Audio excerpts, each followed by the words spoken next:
علماء مفسرین فرماتے ہیں کہ باقی نبیوں کو جو چیزیں اللہ نے مانگنے کے بعد عطا کی، آپ صلی اللہ علیہ وسلم کو اللہ نے وہ بن مانگے عطا فرما دی۔ مثلا حضرت ابراہیم علیہ السلام اللہ سے دعا کر رہے ہیں، کعبے کے سامنے کھڑے ہیں، بیت اللہ کا پردہ پکڑا ہوا ہے، مقدس جگہ ہے، مقدس شہر ہے، مقدس ذات ہے، اور وہاں پر کھڑے ہو کر اللہ سے مانگ رہے ہیں وَجَعَلْ لِي لِسَانَ صِدْقٍ فِي الْآخِرِينَ، اے اللہ میرا تذکرہ لوگوں کی زبانوں پر زندہ کر دے،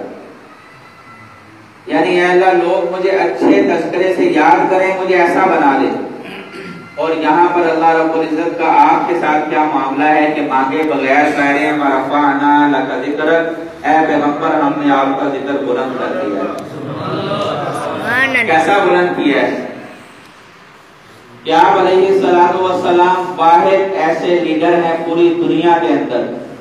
جنہوں نے 23 سال کے اندر ایسے جانثار پیدا کیے کہ پوری دنیا میں پھر انہوں نے اس نبی کی بات کو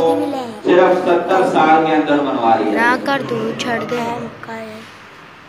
70 سال کے اندر پوری دنیا کے اندر اسلام کا جھنڈا جو ہے وہ لہرا دیا، اور پوری دنیا کے اندر باقی سارے لیڈروں کے آپ کو مجسمے بھی ملے گی، ان کی تصاویر ملے گی، لیکن محمد عربی صلی اللہ علیہ وسلم کا نہ تو کوئی مجسمہ کسی نے تیار کیا، نہ آپ کی تصویر کسی کے پاس موجود ہے کہ میرا نبی ایسا تھا، لیکن اس کے حسن کے تذکرے آج بھی ہر انسان کی زبان پر ہیں، ہر انسان کے دل میں ہیں۔ یہ مطلب ہے وَرَفَعْنَا لَكَ ذِكْرَكَ کہ اے پیغمبر ہم نے تیرے تذکرے کو بلند کر دیا ہے۔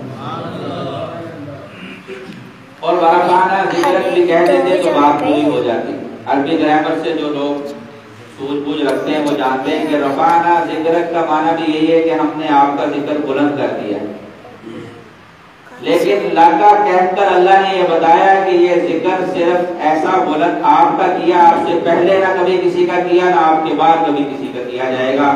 ایسا ذکر بلند میں نے کیا ہے کہ رہتی دنیا تک اب چرچے ہوں گے تو محمد الرسول اللہ صلی اللہ علیہ وسلم۔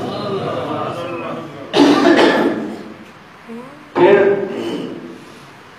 حضرت موسیٰ علیہ السلام کو اللہ رب العزت نے دعوت کا پیغام دے کر بھیجا، کہا جاؤ فرعون کو جا کر دعوت دو،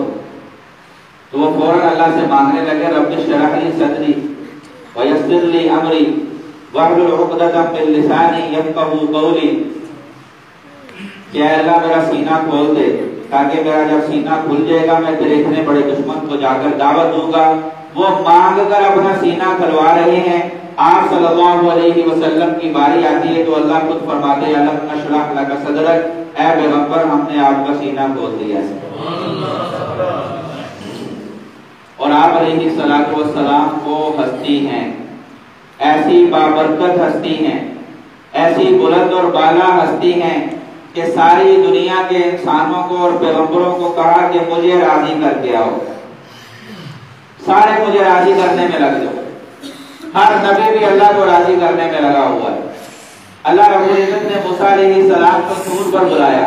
کہ میرے سے ملاقات کرو۔ موسیٰ علیہ السلام شوق میں بھاگتے ہوئے جا رہے ہیں، اتنا بھاگے کہ اللہ رب العزت نے کہا کہ اے موسیٰ کیوں بھاگتا ہوا آ رہا ہے؟ کہا عجلت الیک رب لترضی، اے اللہ میں اس لیے دوڑ کر آ رہا ہوں تاکہ میں تجھے راضی کر دوں۔ نبی اللہ کو راضی کر رہے ہیں، لیکن جب محمد صلی اللہ علیہ وسلم کی باری آتی ہے تو اللہ فرماتے ہیں وَلَسَوْفَ يُعْطِيكَ رَبُّكَ فَتَرْضَىٰ، اے پیغمبر تیرا رب تجھے راضی کرے گا۔ اللہ کس کو راضی کر رہے ہیں؟ محمد صلی اللہ علیہ وسلم۔ فَلَنُوَلِّيَنَّكَ قِبْلَةً تَرْضَاهَا، اے پیغمبر ہم آپ کو وہ قبلہ عطا کر دیں گے کہ تیرا رب تجھے راضی کر دے گا۔ جس ذات کو راضی کرنا رب اپنا بیان فرما رہے کہ میں اس پیغمبر کو راضی کر رہا ہوں، بتائیں میں اور آپ اگر اس پیغمبر کو راضی نہ کر کے گئے تو ہم کیسے کامیاب ہوں، کیسے منہ دکھائیں گے نبی اکرم صلی اللہ علیہ وسلم کو؟ میرے بھائیوں اس لیے اگر کوئی کسی کے حسن پر